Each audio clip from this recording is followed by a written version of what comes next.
Alright guys, now I have a clip and there is a background noise in this clip. Listen it. Now you can clearly see there is a background noise and we just need to remove this background noise from this clip. So how we can do that? Just go in Effect Control.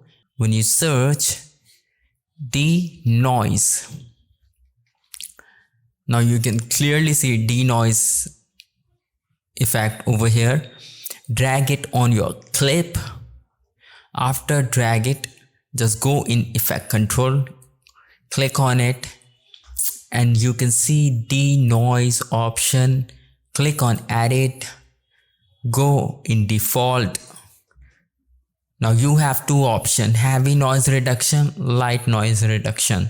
Just find out what you need. So my clip need light noise reduction. I will click on it, just cut on it, and now you can see there is no background noise.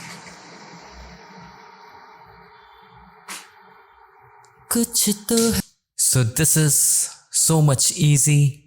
You can easily apply this effect and remove your background noise. So this is for today. If you like this video, make sure you subscribe this channel and liking this video. Thank you so much. Bye bye.